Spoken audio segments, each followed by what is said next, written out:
Final de la primera carta a los tesalonicenses, San Pablo dirige una serie de instrucciones a esa comunidad. Era una comunidad formada por cristianos venidos de la gentilidad, de los paganos, ¿no? En Macedonia, Grecia. Y entre esas instrucciones dice una frasecita muy breve, pero que ha causado mucha impresión y muchos comentarios en la historia. Les dice a los tesalonicenses: oren sin cesar.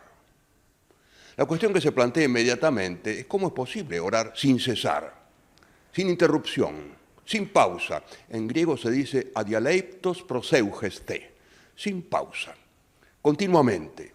¿Es posible eso? Bueno, los padres de la Iglesia tuvieron que hacerse cargo de esa instrucción del apóstol. A ver, ¿cómo se puede entender esto? Y San Agustín ha acertado con una solución bellísima. Agustín, en una carta que envía a una señora llamada Proba, habla precisamente sobre la oración y a propósito de esta instrucción del apóstol, dice que con el deseo continuo de la fe, la esperanza y la caridad, oramos siempre.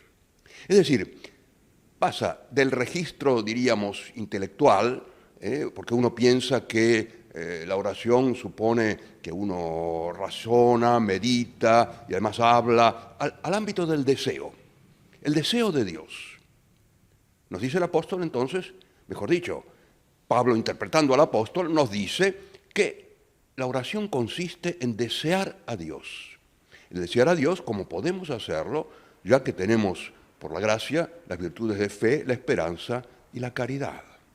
Entonces, la cuestión sería que nuestro corazón, y subrayo lo de corazón para mostrar que se trata de un concepto plenamente bíblico, ¿no?, tiene que estar dirigido a Dios, a la búsqueda de Dios, al deseo de Dios. Los cristianos de Oriente entendieron rápidamente esto. Hay una obra muy importante que se publicó alrededor de 1865 que se llama La Filocalia, que es una colección de dichos de los padres orientales, de monjes, y pastores también, ¿no?, que hablaron sobre la vida espiritual. Y allí aparece muchas veces esta cuestión de la oración continua, de la oración permanente, que ellos llamaban la oración de Jesús. Y existe un librito muy breve, yo se los recomiendo, que se llama Relatos del peregrino ruso, donde se cuenta cómo esta persona tan sencilla, tan pobre como era el peregrino ruso, que andaba marchando por aquí, por allá, por Siberia y demás, ¿no?, cómo él practicaba la oración de Jesús. Decía continuamente: Señor Jesucristo, Hijo de Dios, apiádate de mí, pecador.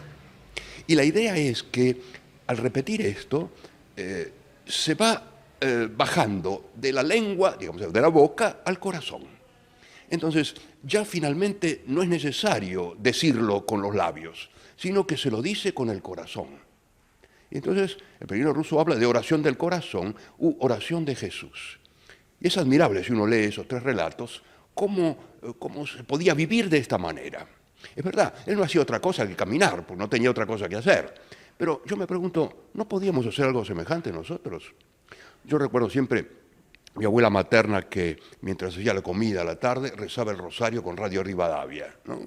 Bueno, y tantas otras cosas que podemos hacer, y mientras estamos haciéndolas, podemos tener nuestro corazón dirigido a Dios.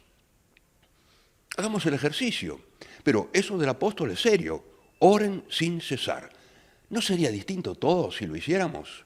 ¿No sería distinta la vida de los cristianos, la vida de la Iglesia y también la proyección en la cultura, en la sociedad? Sería distinto en una cultura, en una sociedad donde Dios parece haber desaparecido. Para muchísima gente Dios ha desaparecido.